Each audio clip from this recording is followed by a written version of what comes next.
ఎరువు అడిగితే కేసులు, పండిన పంట కొనమంటే బేడీలు. ఇక ప్రజాపాలన, పారపీడన, పౌరపీడన అన్నట. నమస్తే తెలంగాణ రాసింది. సో ఇక తొండి సర్కార్పై తోపుడు బండితో నిరసన. ఇక తోపుడు బండి ఉంటది కదా, ఆ బండిలా వడ్ల బస్తాలు వేసుకొని దొబ్బుకుంటూ పోతున్నారు. ఇక నెక్స్ట్ ఇక్కడ వడ్ల బస్తాలను అంటి పెడుతున్నారు. సాగని కొనుగోళ్ళట, చెల్లారని సెగలట. ఇక రైతుకు న్యాయం కోసం ఇక గులాబీ పార్టీ నాయకులు వాళ్ళకు మద్దతు ఇస్తా ఉన్నారు. సో ఇక రెండున్నరేళ్లుగా అణిచివేతల పర్వం, అన్నదాతలను వదలని కాంగ్రెస్ సర్కారు, ఆగ్రహించిన ఆందోళన చేసిన సంఖ్యలు, కరెంటు సాగునీళ్లు ఇవ్వమన్న కేసులు, భూములు ఇయ్యకున్నా భయభద్రులు, లగచర్ల నుంచి ఫార్మర్ దాకా ఇదే తీరు, ఆదిలాబాద్ నుంచి అలంపూర్ దాకా ప్రాంతం ఏదైనా అన్నదాతపైనే ప్రతాపం, రైతు డిస్కంపై బీఆర్ఎస్ గలం, నేడు ఈఆర్సీ ప్రజాభిప్రాయ సేకరణ, కేటీఆర్ ఆధ్వర్యంలో ప్రజల తరపున వాదనలు వినిపించనున్న పార్టీ బృందం, కొత్త డిస్కాం ఏర్పాటులోని కుట్రలను, నష్టాలని బహిర్గతం చేయాలని నిర్ణయం.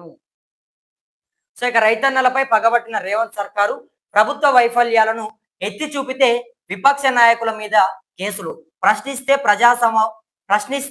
ప్రజా సమూహం మీద కేసులు, సోషల్ మీడియాలో పోస్టు పెడితేనే కాదు ఆ పోస్టులను షేర్ చేసిన నాన్ బెయిలబుల్ కేసులు, ఎరువుల అందక పంట కొనక కడుపు మండి రైతుల ఆందోళనకు దిగితే వారి చేతికి బేడీలు, అడ్డగోలు భూసేకరణకు అడ్డం పడితే ఏకంగా జైళ్లు, ప్రభుత్వానికి వ్యతిరేకంగా ఎక్కడైనా ఎవరైనా గలం విప్పితే చాలు దాడులు, దౌర్జన్యాలు.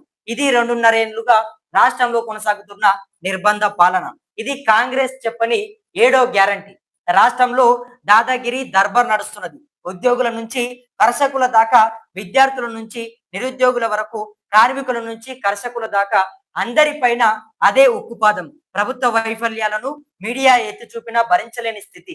రాష్ట్రంలో పౌర హక్కుల రాజుగారి దేవతా వస్త్రాల్లో మారిన దుస్థితి. ఇక గుడ్ గవర్నర్సు గూండాగిరిగా మారిన దౌర్భాగ్యం. హామీ ఇచ్చిన అభయహస్తమే భయస్థంగా మారిన దుర్మార్గం. వడ్లు కొనాలని అడిగినా, ఎరువులు ఇవ్వాలని కోరిన కేసులే. కరెంటు కాలువల నీళ్లు వస్తలేవని గట్టిగా అన్న కేసులే. కేసు ఎందుకు పెడుతున్నారని అడిగితే ఇంకో కేసు. ప్రశ్నించే నోటిని చెయ్యిని మూసేస్తున్నది. ఇక నిలదీసే గొంతును నిర్బంధంగా నలుముతున్నది. సో కాంగ్రెస్ పార్టీ రైతులని మొత్తం కూడా ఇబ్బంది పెడతా ఉన్నది. సో ఎరువులు అడిగితే కేసులు పెడతా ఉన్నారు, పండిన పంట కొనమంటే బేడీలు వేస్తా ఉన్నారు, అన్నదాతలని ఇబ్బందులు పెడతా ఉన్నారు నానా రకాలుగా అని చెప్పి ఇక్కడ రాసినటువంటి వార్త. క్వింటాల్కు 19 కిలోలు, చూడండి, క్వింటాల్కు 19 కిలోల తరుగు పెడతా ఉన్నారట. సో ఇక తరుగు పేరిట రైస్ మిల్లర్ల దోపిడీ. ఇదేమని నిలదీస్తే ఉల్టా దబాయింపులు, వడ్లు దించుకోబోమంటూ బెదిరింపులు, ఫోన్లో వీడియో తీసిన పాలమూరు రైతు. ఇక ఆ రైతు పేరు కుమ్మరి తిరుపతయ్య, మహబూబ్ నగర్ జిల్లా భూత్పూర్ మండలం తాటిపర్తి గ్రామం. ఈ నెల 8వ తేదీన పంట కోయగా 480 బస్తాలు దిగుబడి వచ్చింది. ఇక ఆ రైతులో మరిపెం కనబడింది. కానీ సర్కారు నిర్లక్ష్యం, పంట కొనుగోలులో జాప్యం ఆ రైతుకు శాపంగా మారింది. కోత కోసిన తర్వాత 3 రోజులు వరి ధాన్యాన్ని ఆరబెట్టారు. ఇక కొనుగోలు కేంద్రానికి తరలించి అమ్ముకొని సొమ్ము చేసుకుందాం అనుకున్న ఆ రైతు ఆశలు అడియాశలయ్యాయి. ధాన్యాన్ని తీసుకెళ్తే మాయిశ్చర్ వచ్చిందంటూ ఆలస్యం చేశారు అని చెప్పి మొత్తం కూడా ఒక్కొక్క క్వింటాల్కు 19 కిలోల తరువు తీసుకురాడ. నిజంగా రైతుల ఉసురు తలుగుతుంది ఇట్లా చేస్తే.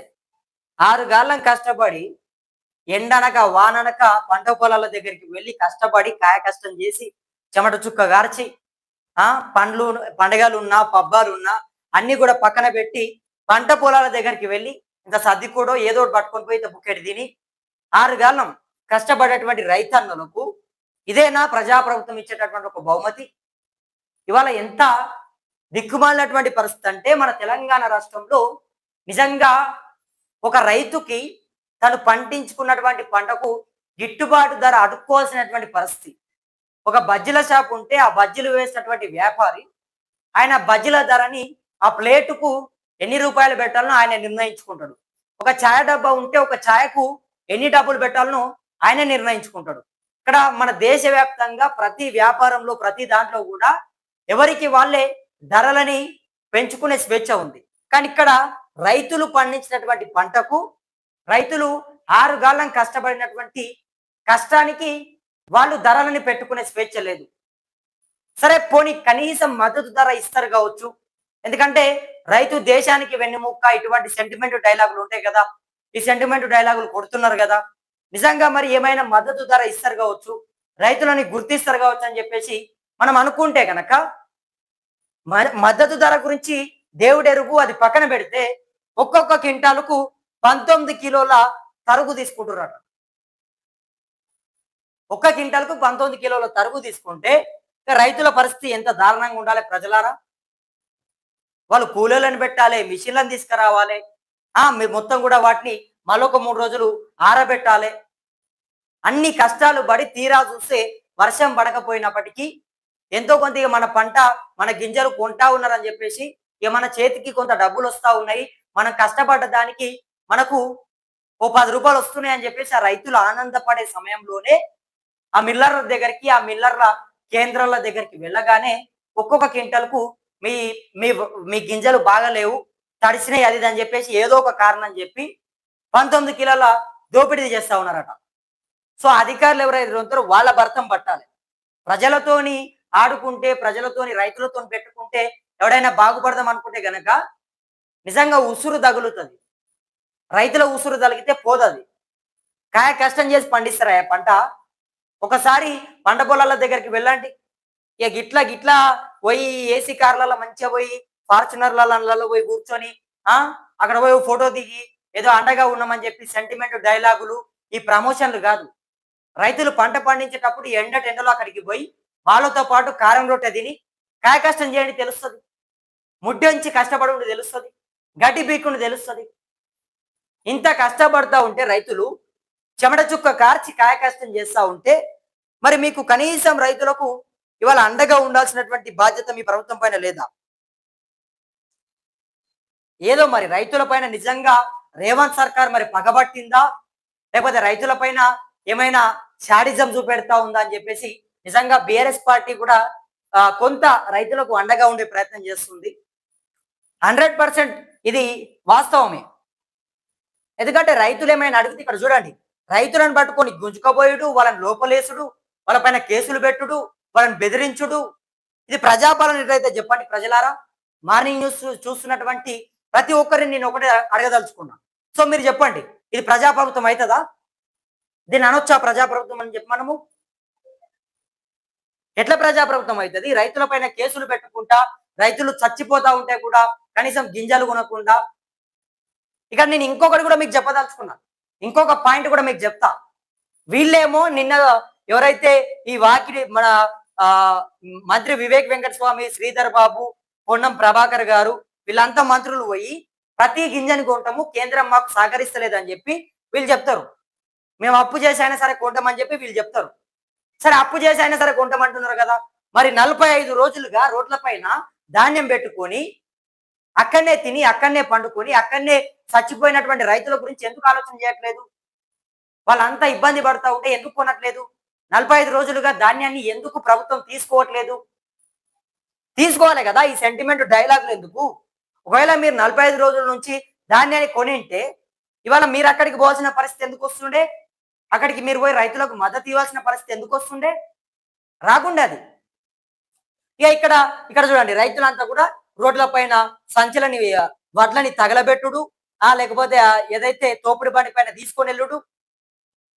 నిజంగా రైతులకు పంట పండించడం ఒక ఎత్తు అయితే, పంటని పండించి కాయ కష్టం చేసి వాళ్ళు ఇబ్బంది పడి ఇంత చేసి కూడా ఒక ఎత్తు అయితే, తీరా చూస్తే ఆ పంటని అమ్ముకుందామిగా చేతికొచ్చింది పంట అని చెప్పేసి వాళ్ళు సంతోషపడ్డటువంటి సందర్భంలోనే, వాళ్ళు కొంత ఆనందపడ్డటువంటి సందర్భంలోనే వాళ్ళ పైన ఇట్లా ప్రభుత్వాలు, అధికారులు, నాయకులు వీళ్ళంతా కూడా పగబట్టి మద్దతు ధర ఇవ్వకుండా రైతులని ముంచుతున్నటువంటి సందర్భం.